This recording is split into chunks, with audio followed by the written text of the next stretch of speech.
Hoy, 7 de agosto del año 2022, y continuamos con las tonteras de los operadores políticos y en su sede natural, en los canales de televisión.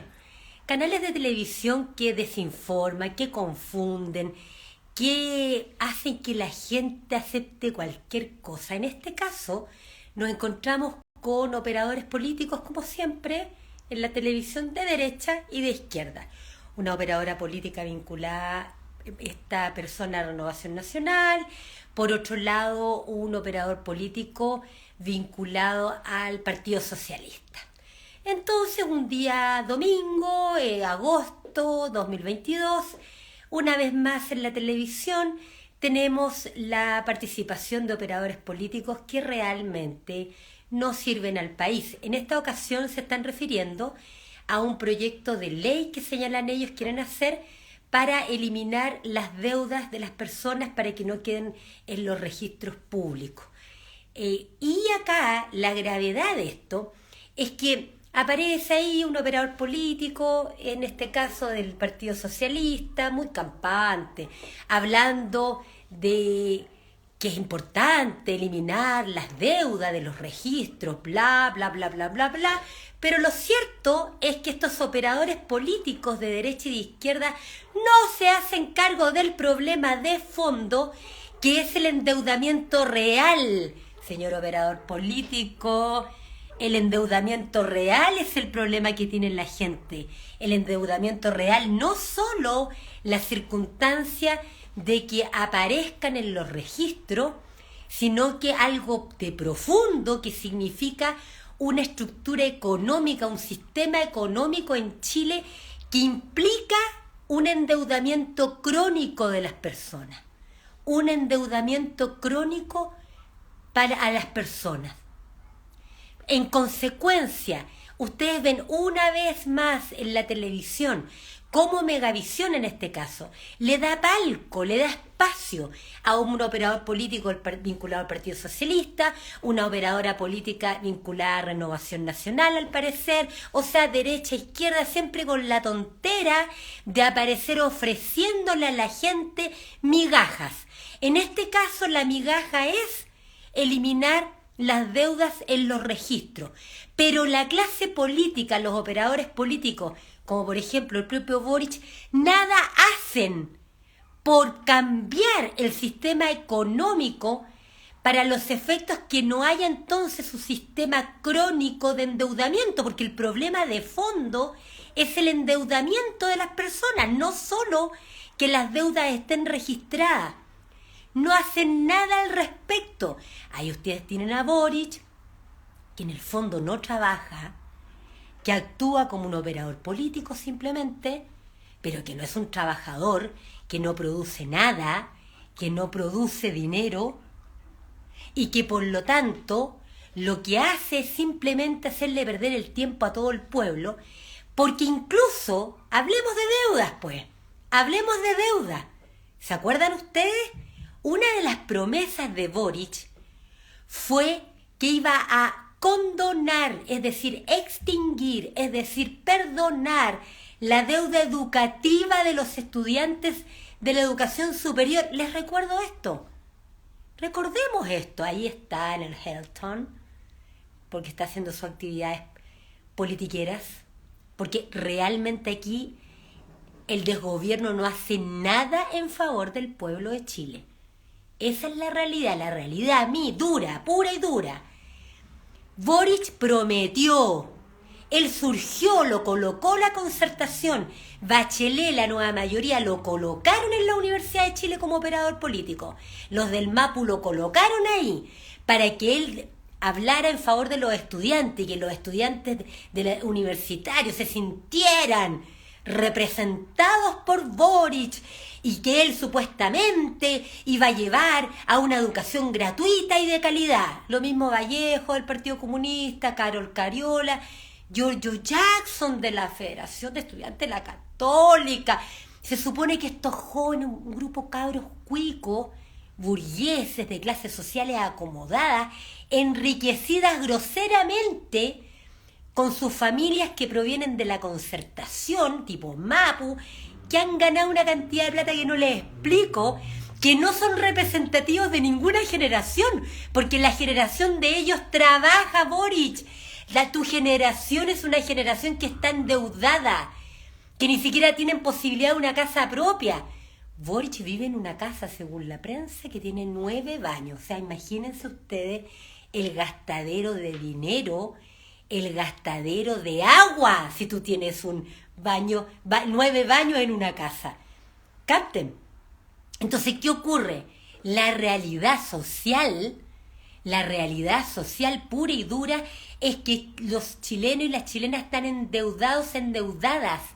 Y un sector importante del endeudamiento son los jóvenes universitarios, gente que es de la misma generación de Boric, que tienen la misma edad de Boric y que están buscando trabajo y algunos encuentran trabajo y que están endeudados y que no solo les afecta que aparezca el registro de la deuda, sino que la circunstancia misma de la deuda y las persecuciones judiciales que significa eso, que los bancos anden detrás de ellos, que las universidades anden detrás de ellos cobrando las deudas.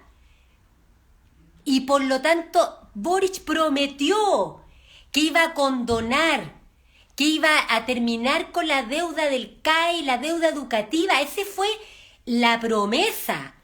Los operadores políticos, controladores de un movimiento social llamado deuda educativa, confiaron en Boric, en Vallejo, en compañía. Se les dijo, yo les dije muchos años, que no confiaran en estos operadores políticos, que estos operadores políticos les iban a mentir una y otra vez, que jamás les iban a cumplir. ¿Y qué es lo que tiene que hacer Boric? Porque aquí la ignorancia es total.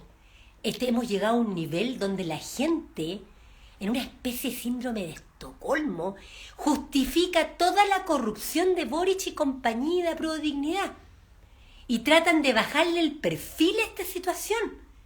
¿Qué es lo que tiene que hacer Boric, de acuerdo a la Constitución actual, vigente? Tiene que hacer un proyecto de ley para condonar, es decir, perdonar la deuda educativa. ¡Flojo! Un proyecto de ley es muy claro, es un texto jurídico que el Poder Ejecutivo, específicamente el Presidente de la República, tiene que emitir. ¡Flojo! No ha hecho nada.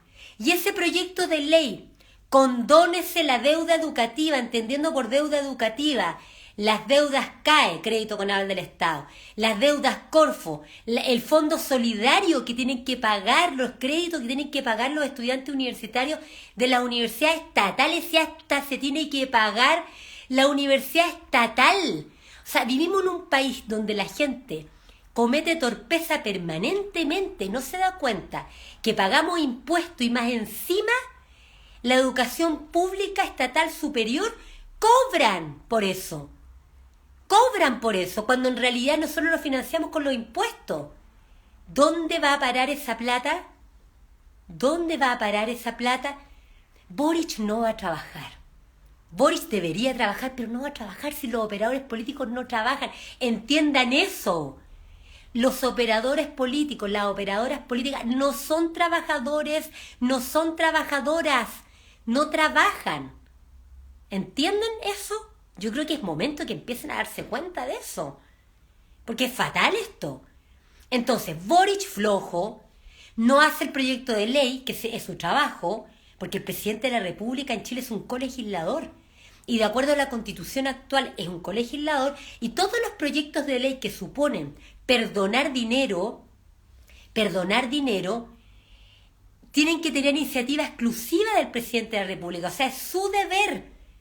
No podemos esperar que sea una moción parlamentaria y que sea un parlamentario el que inicie un proyecto de ley de condonación del CAE o del Fondo Solidario u otra deuda de esa naturaleza, sino que tiene que ser el presidente de la República, pero el flojo no lo hace. Y eso que lo prometió delante de todo el mundo. Y esa ha sido la batallita, el caballo de batalla de Boric. Entonces aquí tú tienes a Sofía Cid de Renovación Nacional, a Daniel Manouchery, no sé cómo se pronunciará, del Partido Socialista, todos con apellidos, ya sabemos ya, y por lo tanto no hacen nada. dejan a la gente en la más absoluta indefensión y con uno ahí en un canal de televisión donde prácticamente no se les cuestiona nada, no se les va a cuestionar nada. ¿Qué van a cuestionar? ¿Qué van a cuestionar con los tremendos sueldos que ganan en la televisión? Si ya el problema no es solamente cognitivo, el problema de los operadores políticos también es ético, no solamente cognitivo. No es solo que Boric no tenga capacidad intelectual para hacer las cosas, sino que no tiene tampoco capacidad ética, porque su nivel ético es bajo, es bajísimo. Es uno de los peores que hemos tenido en la historia de Chile y por eso el pueblo se da cuenta de eso, sí, es innegable. El deber de él es hacer el proyecto de ley y enviarlo al Congreso Nacional y no lo ha hecho. Y eso es para condonar la deuda. Y con respecto a la gratuidad, o sea, que realmente la educación pública superior o la educación superior en general sea gratuita, esa es una obligación del Estado que rige desde el año 1989. Pacto Internacional de Derechos Económicos, Sociales y Culturales, aplicación del artículo 13, número 2, letra C de ese tratado internacional y el artículo 5 de la actual Constitución que le da rango constitucional al derecho a la educación. Hace 33 años que existe esa obligación jurídica del Estado y la gente de derecha y de izquierda les miente a ustedes hablándoles que la propuesta de constitución por primera vez va a establecer la gratuidad en la educación. Mentira. Hace 33 años rige en Chile, pero la izquierda y la derecha no cumplen. La sinvergüenzura en su máxima expresión. Y no olviden que en la propuesta además tampoco hay verdadera garantía de cumplimiento de los derechos fundamentales porque se mantiene la subsidiariedad del Estado en materia económica, lo que significa en términos concretos que no hay financiamiento en recursos naturales, en explotación de recursos naturales, porque siguen estando privatizados los recursos naturales en su explotación por las mineras, por eso las mineras están tan tranquilas.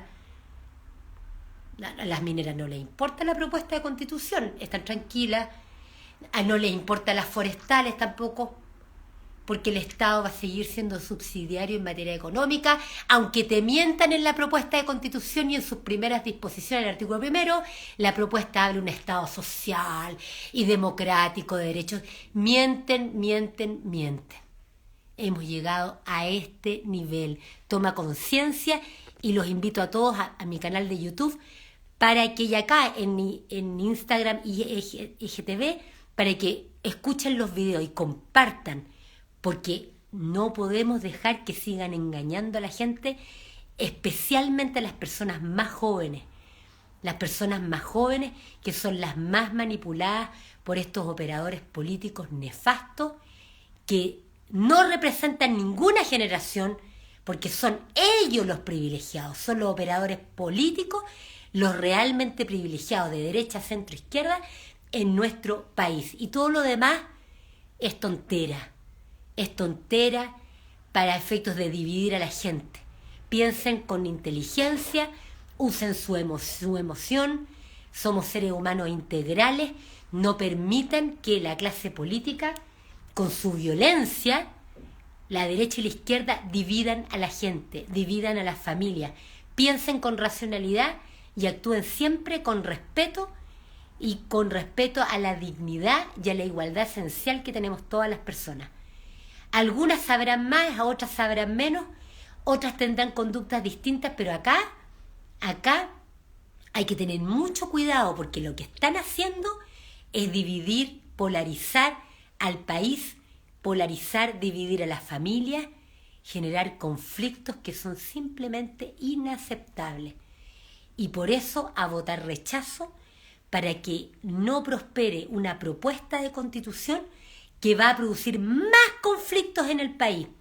Ya vemos el fascismo expresado de esta gente antes de un plebiscito. Imagínense el fascismo que van a desplegar con posterioridad. Ahí los quiero ver. Chile no resiste una segunda dictadura. Tuvimos una dictadura sangrienta de derecha. Chile no resiste ahora una dictadura de izquierda. Un abrazo y muchas gracias por estar aquí y por unirse siempre a estas reflexiones. Un abrazo.